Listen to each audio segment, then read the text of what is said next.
Hey everybody, welcome back to another episode of Kavinsky's Tutorials, and today I'm looking at Nambu by iceWorks. Now, to really go through every aspect of this synth would be an absolutely huge tutorial. It would probably be an hour and a half, something like that. So I'm not going to do that, but I am going to try and cram as much as I can into as short a time as possible. I'm going to aim for about half an hour. I'd imagine it's going to be a little bit longer. So first of all, I've got one copy of Nambu to give away. See the pinned YouTube comment for details on that if you're watching in the first 2 days of release of this video. Before we do anything, let's just have a listen to a little patch that I made here.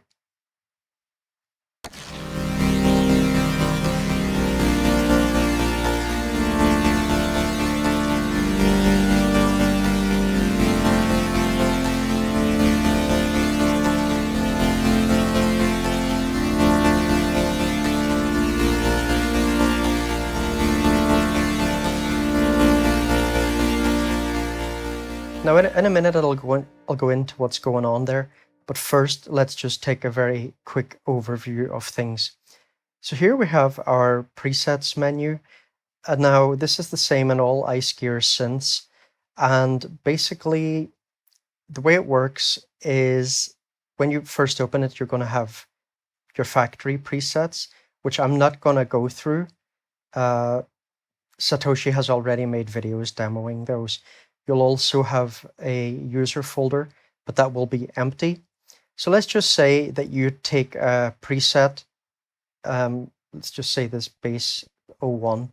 Let's say you take this preset and you play around with it a little bit, and then you want to save it as your own user preset. All you have to do is just click out of factory, click on user, and then press this here, and it will then add that preset to your user folder, and you can give it a new name. Okay, so there's more to the presets than that, but that is enough to get you started. There's a lot of details about all of that in the manual. Now you have MIDI learn here. Again, it's not something I'm going to go into detail on, but it's great that it has it because a lot of synths don't have MIDI learn, and it's super handy.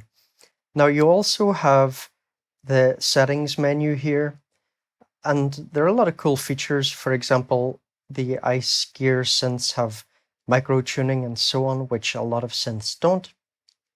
Now I'm not going to go through many things here, but I am going to look at one thing which I found important, because when you first open the synth, by default, it is set up like this. Let's say I click on this chorus button. This brings up a pop-up. Now let's say I click on the keyboard and I'm trying to actually make my patch. That disappears every time. Personally, that I found extremely annoying.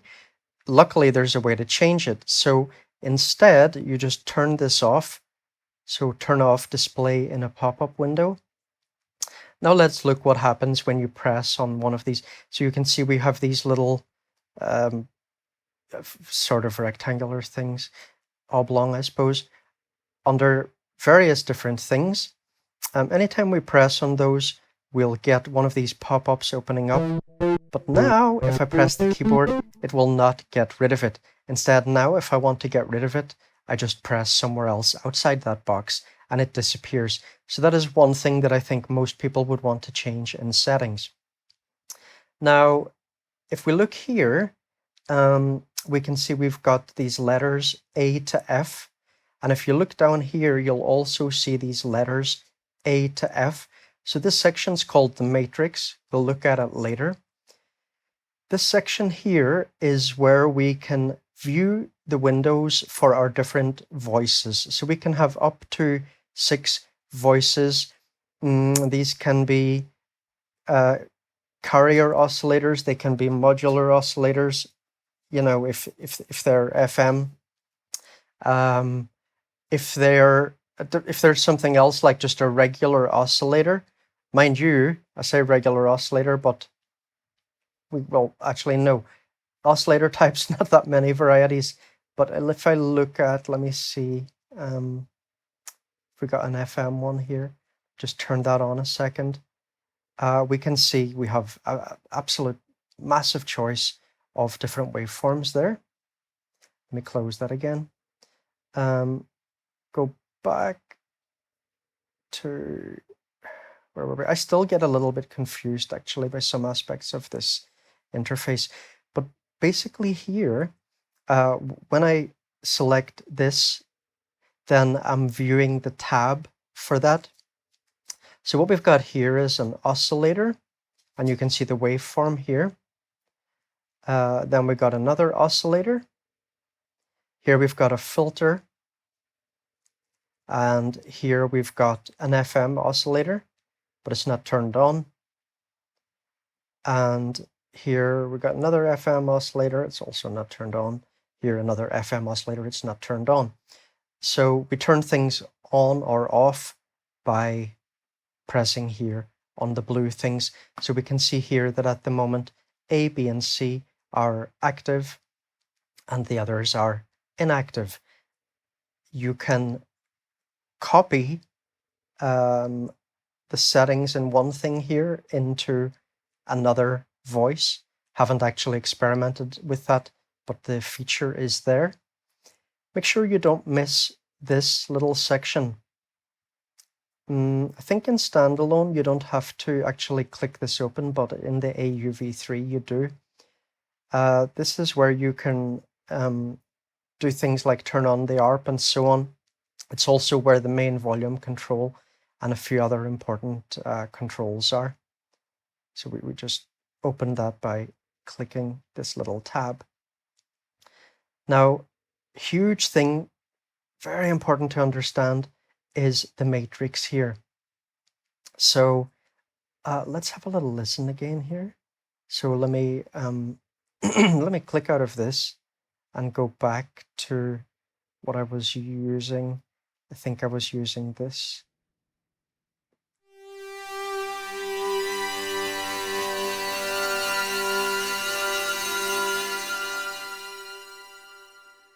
So let's look at what's going on here. To properly understand what's going on, we need to look at both sections here. This on and off section, as well as the matrix itself. And also we need to look at what is selected here. So let's understand this. I think it helps to actually start from the last row. And you can see here that says out. So let me just show you what's going to happen if I pull down all of these.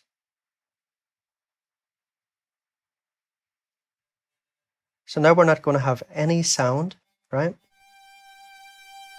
Here we're only hearing A. And again, if we want to see what A is, we press on that little A there, and we can see that it's an FM waveform. If we click here, we start bringing in the sound of B. Let's have a listen.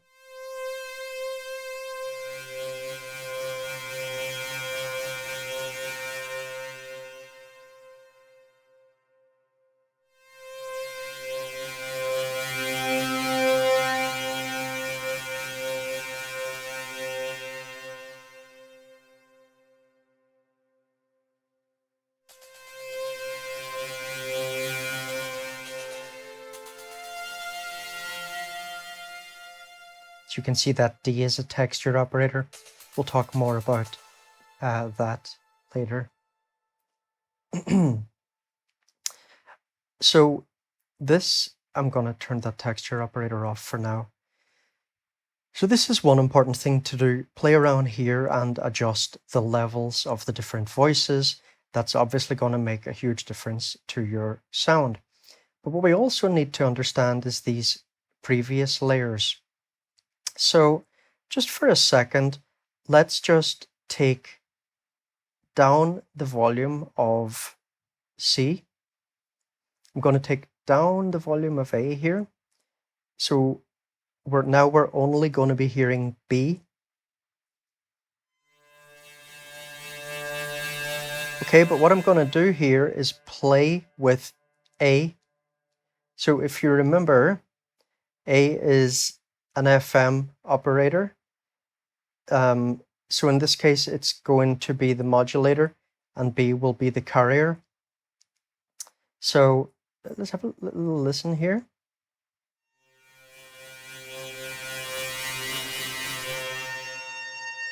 So do you see here, when I'm moving A, we're not actually hearing A, because we're only hearing B, right? Because only B is turned up in this out part. But what we are getting is the waveform being increasingly modulated, B waveform being increasingly modulated by A. So basically here we're controlling the level of the signal, and in this case, because it's two FM operators, we are getting FM synthesis going on here.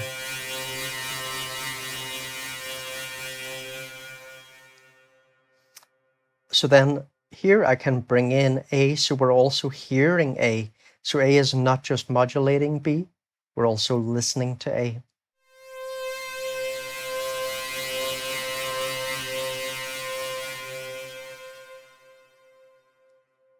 Okay, so that's an important thing to understand. Now, for C here, we've got a resonator. Let's just listen to C on its own for a second.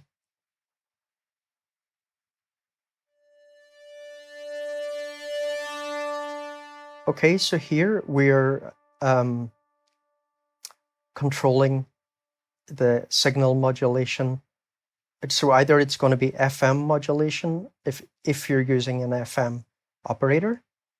If you're using something else, it's going to be just amplitude modulation.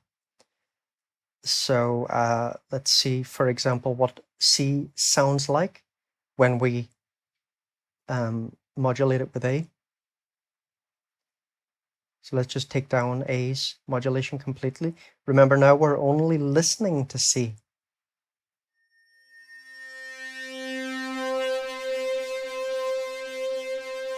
Okay, now we're hearing A modulating C. Let's hear with B modulating. Much harsher sound there. Get both.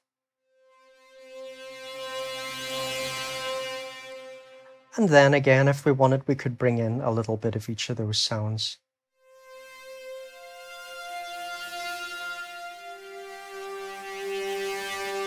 Now I've also got a few different things set up in terms of envelopes here, so sounds are coming in at different times and things like that.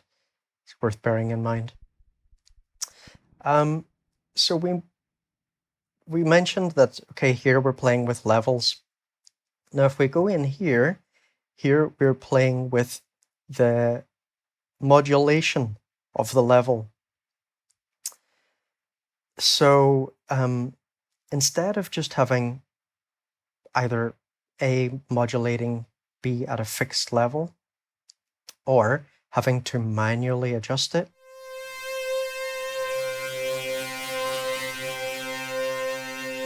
I'll maybe actually do this with B instead, just because it's that little bit more aggressive.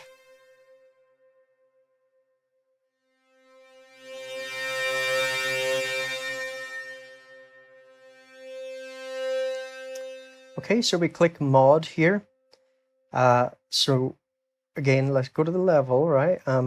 What we want to do here is modulate the level of B, and so that's going to change how it makes C sound. So what we do is click here, and then we get this whole thing that opens up with 4 different LFOs, 4 different envelopes, 2 different sequencers, 2 different settings for keyboard, 2 for velocity, 2 for macro. Now we'll look a little bit at these later, but just for simplicity's sake, let's just crank open this LFO here. Now let's listen to what it sounds like.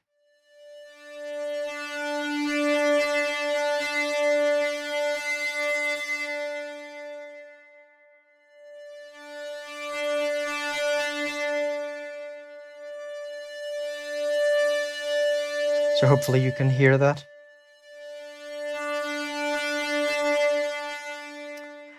Again, as I say, we'll look at those in more detail later. I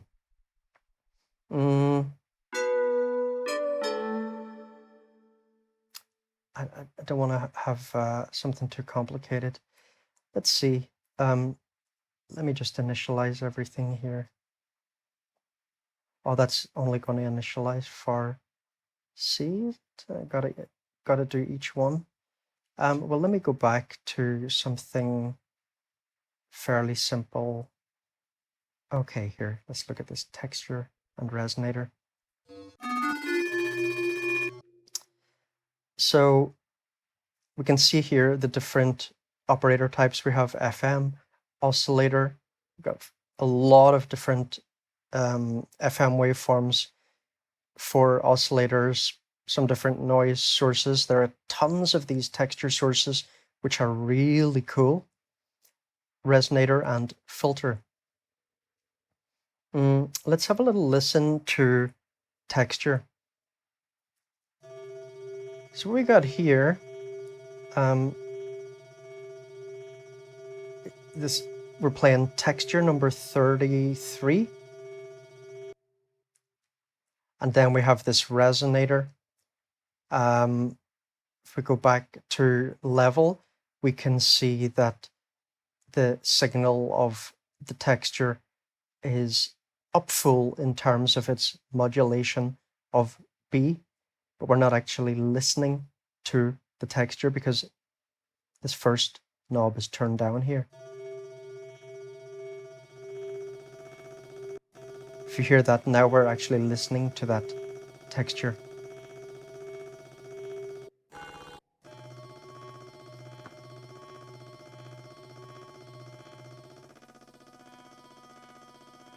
Now, changing the resonator feedback will make a lot of difference to how things sound. We got cutoff, we got filters, and so on. We've got a saturator,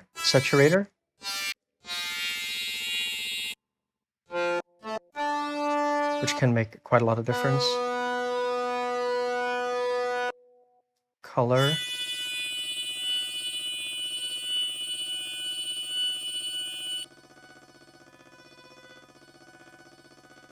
And you can see again, we can modulate these.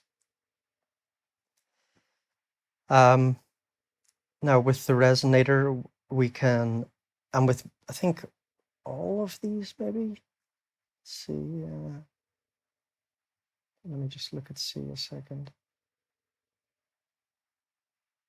Okay, obviously not with filter.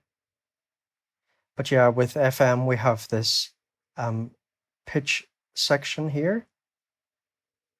What do we have here? Ratio, fixed, coarse, fine, and detune, as well as ability to turn on or off vibrato and pitch envelope modulation. Again, we can modulate how pitch responds here by clicking on this. That'll open up a pop-up. We go to the oscillator. Now we're getting choices of octaves, semitones, cents, drifts, and so on. These are things that I'm sure most of you will be familiar with. We go into the noise one. We have a lot of stuff we can select here. Let's just turn everything down and play with this a second.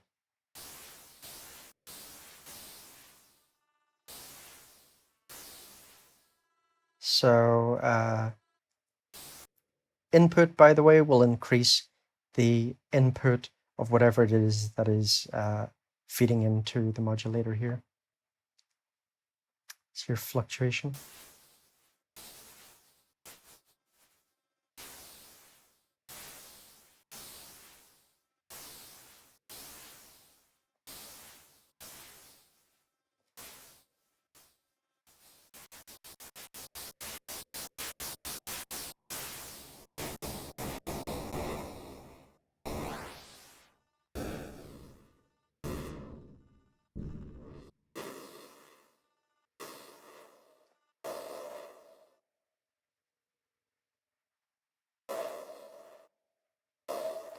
Again, modulation possibilities for all of these.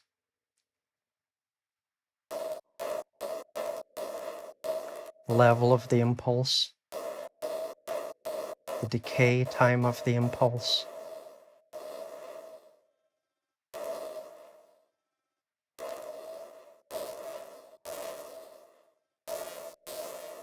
rate density, and so on. We go down to texture. As I say, this is one of the cool ones. Let's have a listen. So again, in the pitch section here, we can either have fixed pitch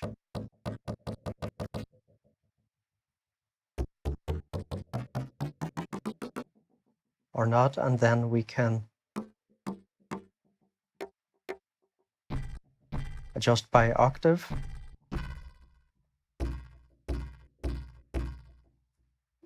We got here, we can change the, sorry about that.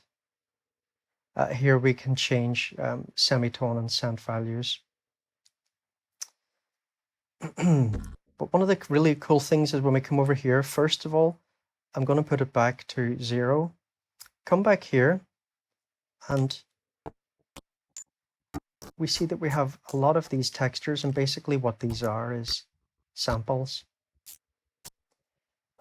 Now, if you're playing with an existing patch, you need to be careful and look at how it's set up, because sometimes the start point of the sample is adjusted in a way that if the texture is too short, you actually might not hear it. Same thing for delay. This is not adjusting the start time, but it's just putting a delay before the sample playback starts.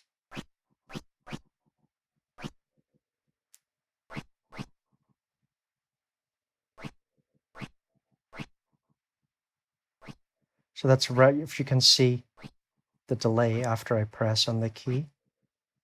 Here we gotta wait for a while. Here it's immediate. If I turn start up full here, I'm not really getting any sound. Now, let me just check texture. That's pretty cool. So you can hear that start time making a lot of difference to how it sounds.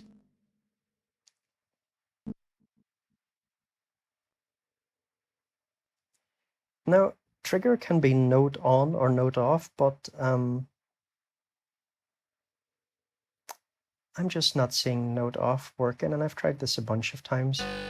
Don't know if it's user error or what, but also for me, note on and both, it just sounds exactly the same.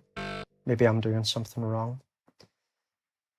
So for now, let me just keep it to note on.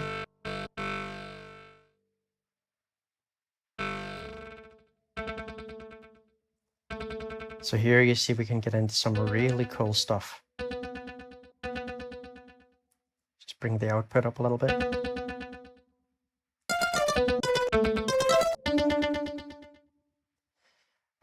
We can have that tempo synced.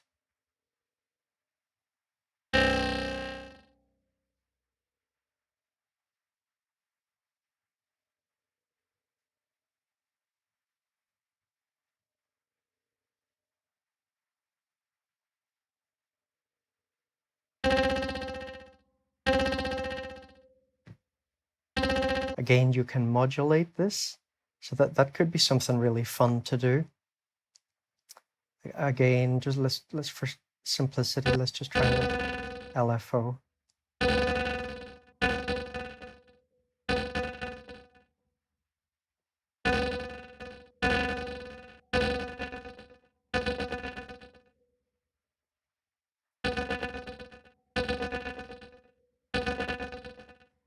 We can add some randomness to the level and time of the LFO as well.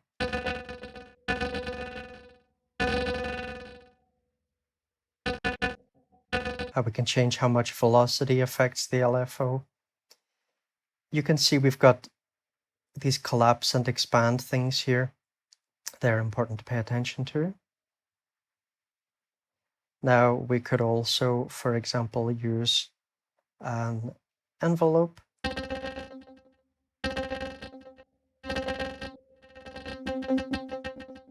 So you see there we're delaying the attack. Notice, by the way, that we have attack 1 and attack 2. We can come up with some quite interesting looking envelopes by playing around with those.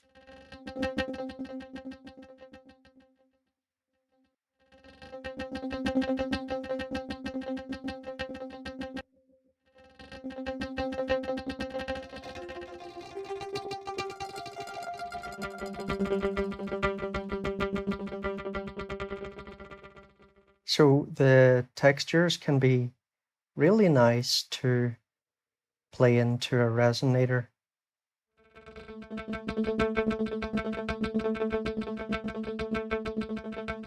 So remember, I gotta turn D up if I want to hear that.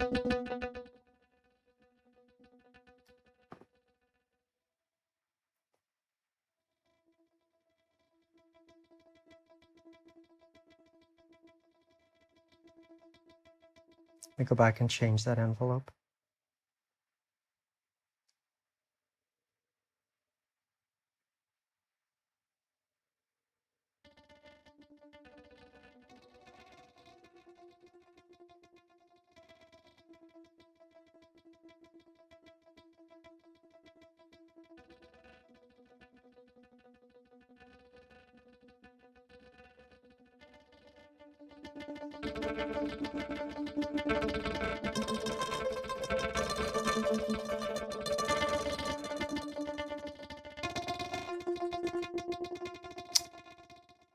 I don't know why that's happening.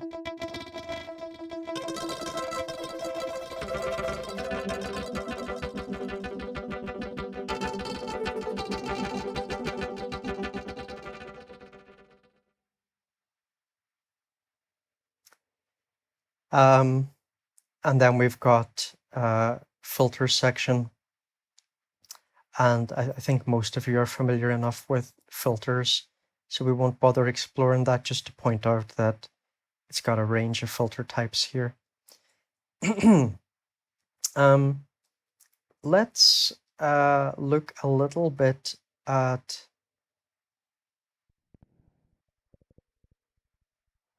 a couple of things that we can do. Let me see here. Okay, play with sequence detuning. This can be pretty cool.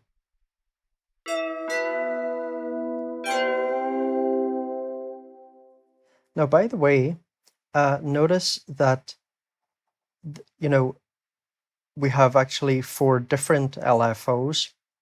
You can set a different waveform for each one,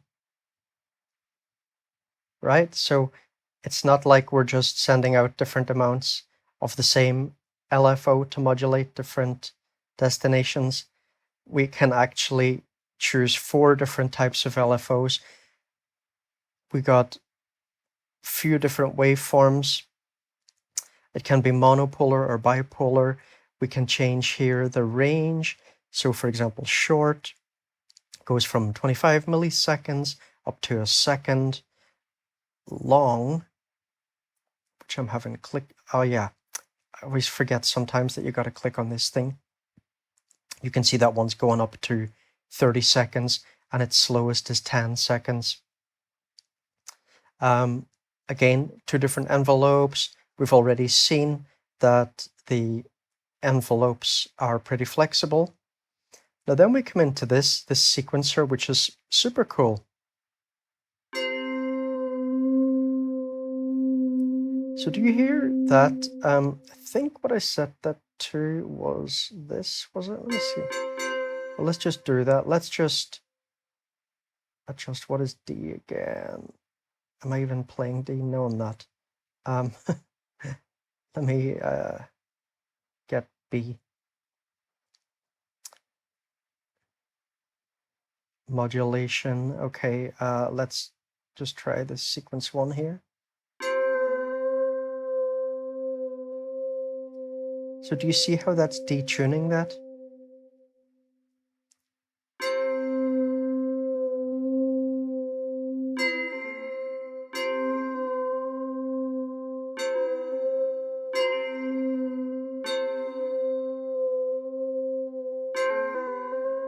Now we can also increase the modulation in here if we want something a bit stronger. With the sequencer we can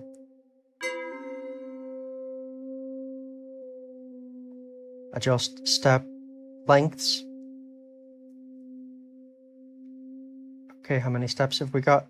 We can adjust the rate. I quite like it here with a fast rate. Gate time.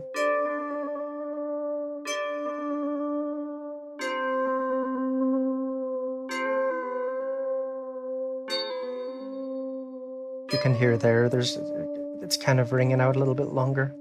We've got different envelopes.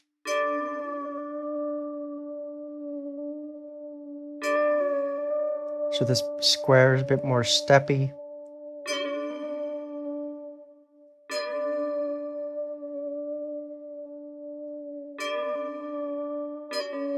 And then we've also got a smoothing control, which can reduce the steppiness.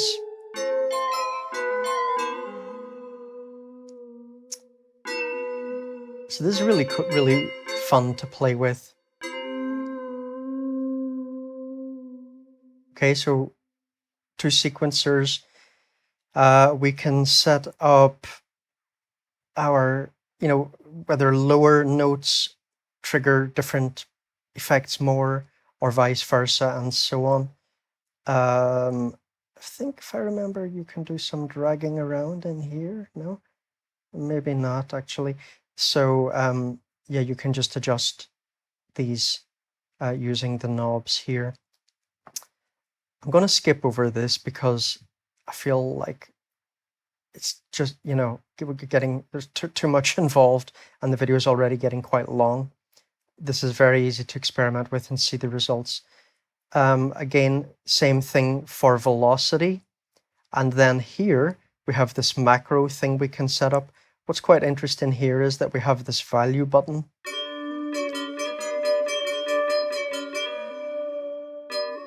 And that value button, we could, well, I've got to assign this to something first. Let me assign it here.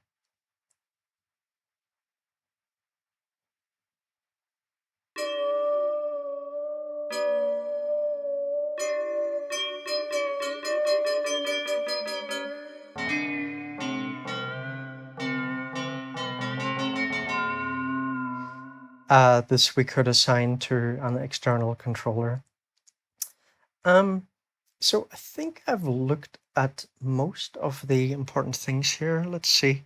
One thing maybe, just take a quick look at. Turning pitch envelope on. Okay, yeah, we opened that up there. Let's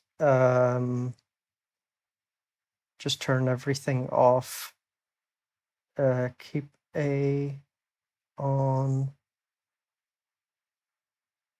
And let's just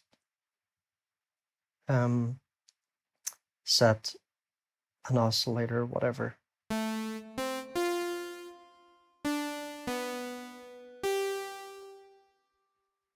And just give it a little bit of sustain and release.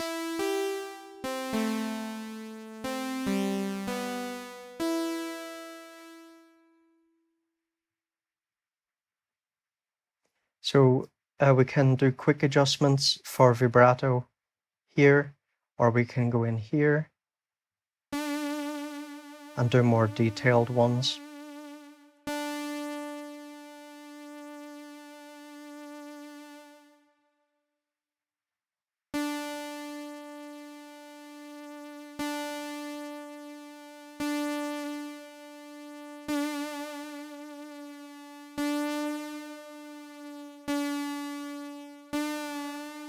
Again, we've got different range there. We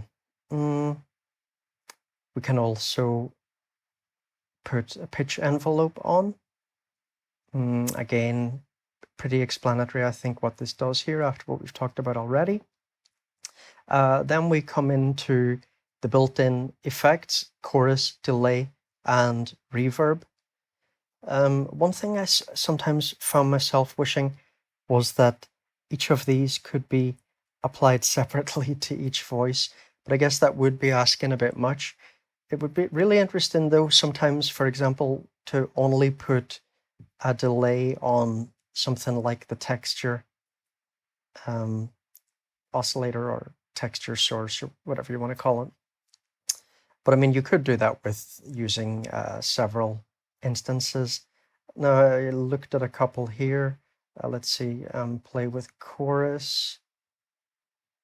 So just to give you an idea of what the chorus sounds like. So again, we can just play around with dry and wet here, quick and dirty, or we can get into a little bit more detail.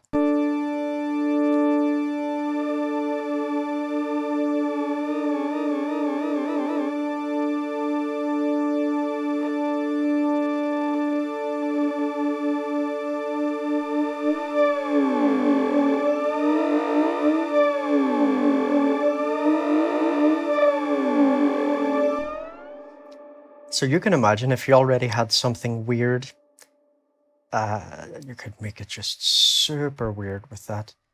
Okay, let's see, play around with delay.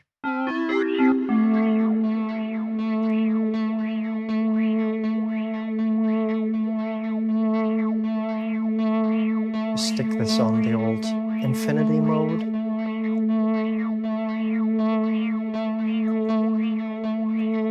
So we have separate control of left and right. Here we're linked to tempo.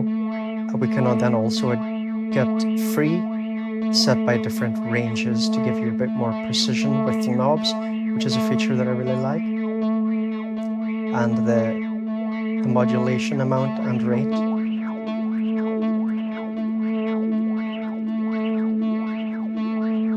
And whether or not that rate for modulation is synced or not.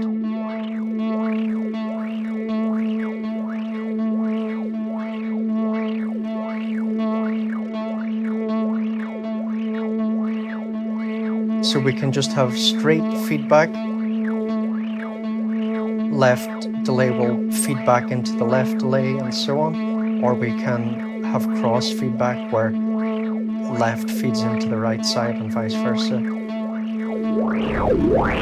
Damping.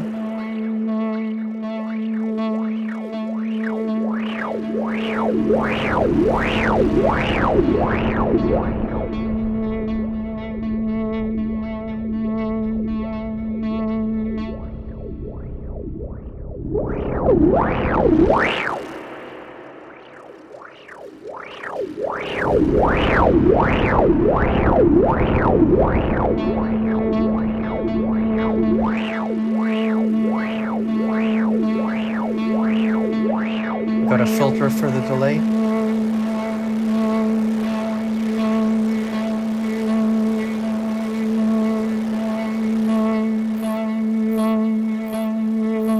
And again, modulation for that, which we can sync to tempo or not, and resonance and drive.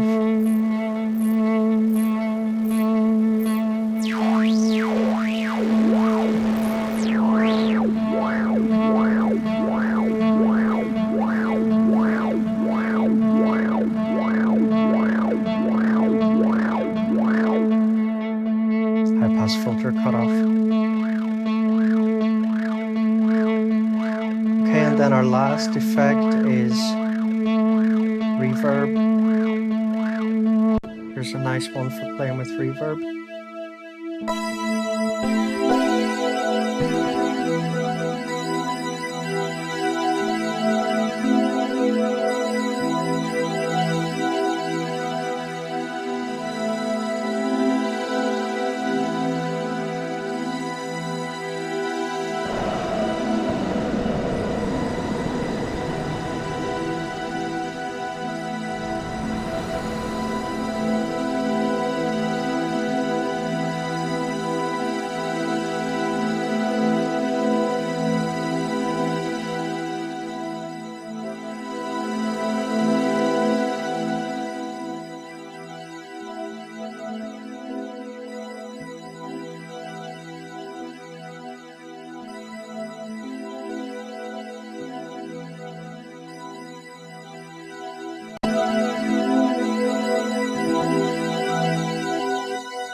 So I'm thinking probably for the sake of completeness, we should just have a quick little listen to the filters section.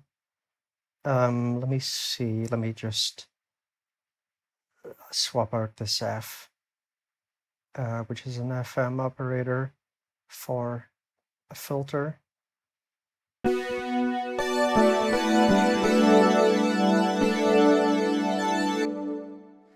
And now you can see here nothing's actually modulating anything. We're just listening to them.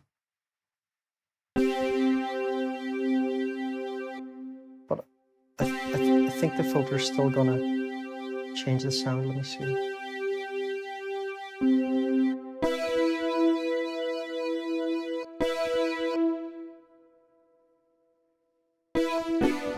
You know, I absolutely hate the bar at the bottom of the AUM keyboard here.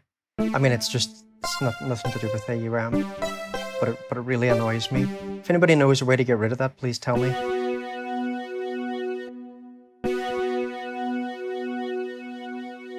So let's feed some stuff into the filter. Let's just feed everything in.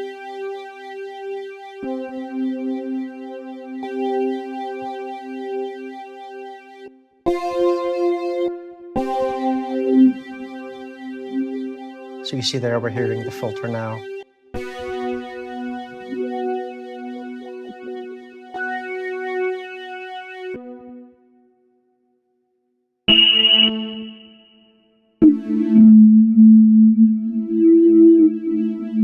Again, we can modulate that. We've got envelopes, attack controls.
And again, like everything, we got our envelope section there as well. So what do you think, folks? This has had a really incredible response on the AudioBus forum. A lot of sound designers are just absolutely crazy about it, thinking, you know, the possibilities are huge. First of all, with all the different stuff that we've got in here. Secondly, with the modulation possibilities. Thirdly, the control we have over the matrix. And, you know, by the way, there are all kinds of templates in here. But basically, you can just route anything to anything. You know, let's say you're routing A into C, and you decide that you don't want to do that. You just, you know, go and route A into, sorry, wrong one. Go and route A into D or whatever.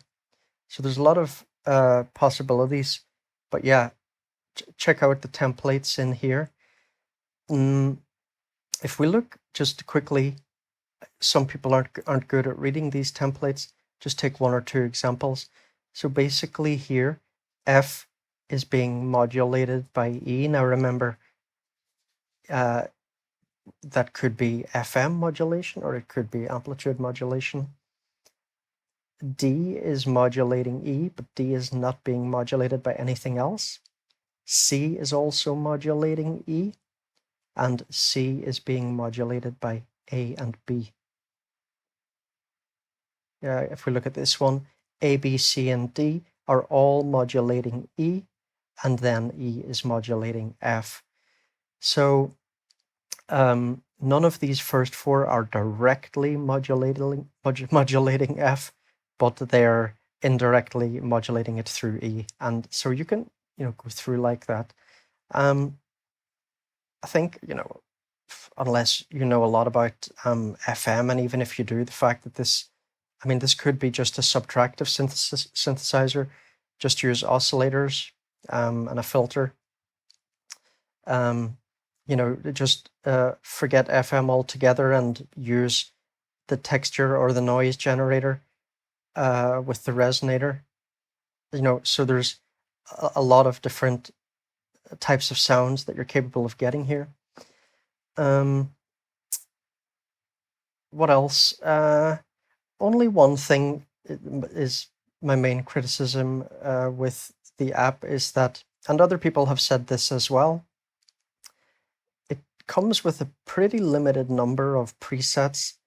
And to be honest, I don't think the presets are, for my personal taste, that's super interesting. They're pretty conservative. I would love to have seen this coming out with maybe the possibility of some in-app purchases, for example, for some preset packs by well-known iOS preset designers. But I wouldn't worry too much, and I definitely wouldn't let it put you off buying this synth. Even if you're just a preset person, I can guarantee you 100% within the next month or so, there are going to be tons of people putting out presets for this. On the Audiobus forum also, for example, there are a lot of people saying, hey, we should have a big preset making fest and share our presets with each other. So I wouldn't worry too much about that. And even if you are a preset person, it's really fun to just take a couple of these and just play around with them and see what happens. Just explore a little bit. It's a lot of fun. Okay, everyone. If you enjoyed this and you're not already subscribed to the channel, then yeah, if you like videos on iOS music, sometimes ones that are very in-depth like this, sometimes just short, interesting ideas, for example, that can inspire you, or just also little tracks that I've made, and you can see for yourself how I did them. I also often write a lot of details in the comments, particularly videos where I don't actually talk. If you check particularly with recent videos where I didn't talk, I usually have quite a lot of stuff in the comments section, links to related videos that I made, or explanations of my workflow and stuff like that. Also, most of my videos come with giveaways. Usually I have at least 3 copies of an app to give away. Very often the choice is to get any app by that developer. So it's well worth being subscribed and having the notification bell turned to all, because if you don't do that, if you just click subscribe, you really don't know, is YouTube going to just show you some notifications or all notifications? You can only guarantee that you're going to get all if you click the all bell. And a lot of people don't really understand what does notifications mean. It's nothing to do with, for example, when someone replies to your comment in YouTube, whether you get an email about that. It's absolutely nothing to do with that. It's whether you will see videos by that person in your home feed. Your YouTube home feed will show you videos from people you've subscribed to, and the most recent ones will be at the top. If you have clicked all, it will always put those people's videos in your home feed. If you haven't clicked all, I forget what it's called, maybe some or something like that, YouTube will basically select videos that they think that you'll be interested in. So that's the difference between the different types of bell. Anyway, Thanks for watching, and I'll see you in the next video. Take it easy.